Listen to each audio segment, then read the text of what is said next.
Hi everyone, it's me, Tim. Today I want to talk about unpopular game opinions.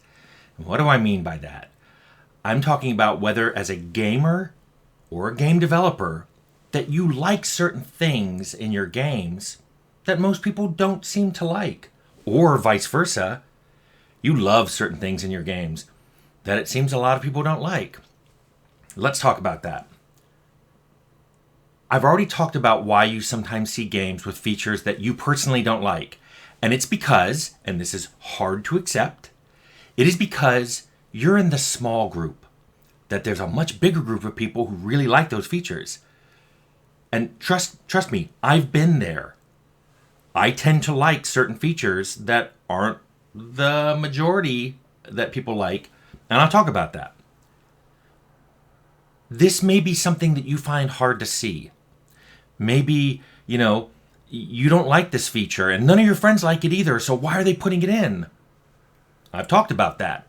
I talked about it in a video about bad games, but people got sidetracked into talking about whether bad could be objective or not, which wasn't my point.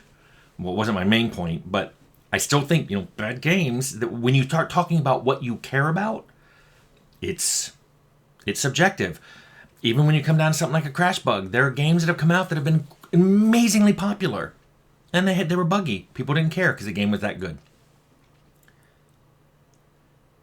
If you and all your friends hate something, but games are coming out with those features and they're selling well, you may be in a bubble. You may be in a bubble of just people who don't like it.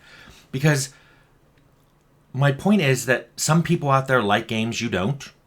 And you don't like and you like some games out there that other people don't. But sometimes the other side is bigger. And I did a whole video on sales data for my games. And those numbers don't lie. Adding casual features to one of my more recent games made it sell better. And it's interesting because that is like fact. We deliberately did something, it sold better than a game I did just a few years before. We decided to go a little more hardcore. Let's give things that people said they wanted 15, 20 years ago, didn't sell as well. You can't really argue with the sales figures. So what people try to do is say, well, people were tricked by your latest game. They thought they were getting something different. The sales were people who were fooled. And I'm like, okay, it's been 6 years and the sales of that game is still good.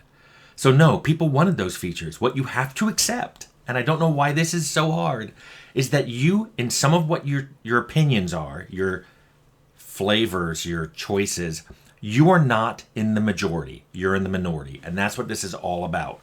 Well, and then we can get sidetracked on the fact that your opinions are opinions and they're not stamped out facts. But I'm tired of talking about that. And there's some people who just think, I think it, therefore it's true. So this isn't for those people.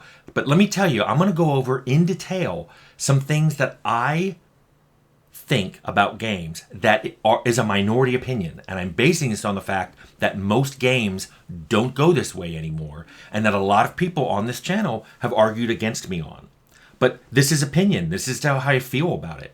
So you're not going to argue me out of that the same way you're never going to argue with me that vanilla is better than chocolate. It ain't. But that's for me. Eat all the vanilla you want. Good. It gets it off the shelves. So let's talk about the first thing I don't like. I'll flip this around to constructive. This is what I prefer. I prefer form over function in my games. And what that means is I want the features I want, and I don't care as much if things don't look exactly right. I still want those features. Conversely, if you want to make something look good, that's fine. But I think it's weird when things that look good and only look good and have no game effects at all, people argue about that they matter. And I'm talking about, like, I mentioned microtransactions. I don't care about them for cosmetic items only. Items that have no bonuses on them. They just change how you look. And people said, no, those really matter. Those are huge. I can't sometimes get into a team because I look stupid. And I'm like, wow, you should have seen me playing EverQuest with my mismatched set of armor because I just picked things that had high bonuses. And yes, I did play with someone who literally avoided armor with bigger bonuses because he either wanted all black armor because it looked cool, or he didn't want a helmet on because his character had big hair. And let me tell you about helmets. That has been a point of contention between me and my artists since the 90s, because helmets hide hair and helmets often clip incorrectly into hair. So this has been one of those things where it's like, what do? Do you live with the clipping, which I'm fine with? Or do you avoid the clipping by either not allowing certain kinds of helmets, or turning off hair when you put on helmets, or just not allowing certain kinds of hair?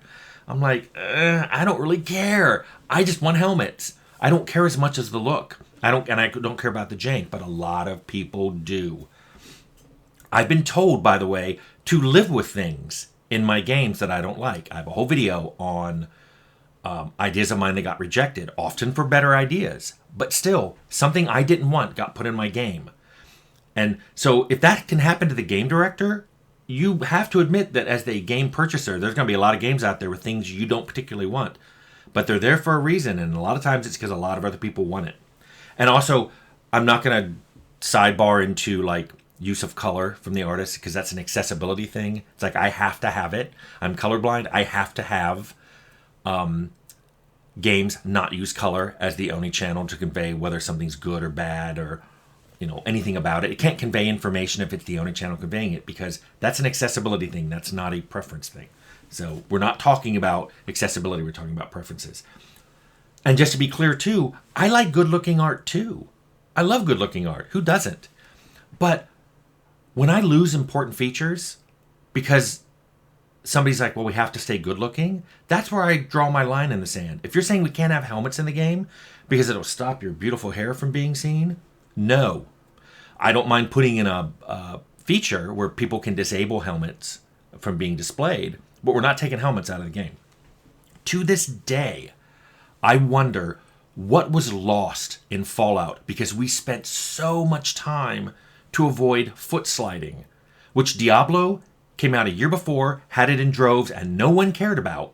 We didn't. We kept our feet firmly planted, and we spent a lot of time to make sure that worked right. And there were some people out there that said, hey, Tim, I love that. I noticed and I loved it. Great. But think of all the things that didn't go in. Think of all the programming time that was lost. And look at all the bugs that Fallout shipped with, or features we didn't have that were immediately put into Fallout 2, like the, take all button, or step out of my way to NPCs, were put in literally the first month we started on Fallout 2 because we did not have time to put it in Fallout. And when I look back at all the months of man time that were lost to making feet not slide, part of me just dies inside. So, form over function. I'm always the form guy. If you're arguing we have to lose a feature because something looks better, you and I will have an argument about it. But I realize I'm in the minority there.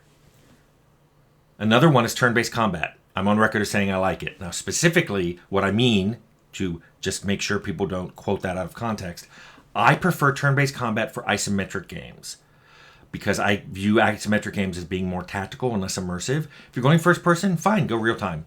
They're both, real time and first person are both more immersive. That's obviously where your design is going. Go with it. Make all your design decisions align. However, for a turn-based, for an isometric game, I like turn-based. I like stopping the action on my turn, so whatever I do, no one else is doing anything. And I've given the example of Fireball as why I hate real time, and real time with pause doesn't fix my problem of if I put down an area of effect and then I unpause real time and people move in and out of that area, that's not what I wanted. I want to be able to select exactly who's going to get hit and then go with that. That's what turn-based gives me. I hate when enemies I wanted to get hit walk out, or maybe a companion wanders in. Don't like it. Now, there's a sidebar here. They could always have designed not to have abilities like Fireball.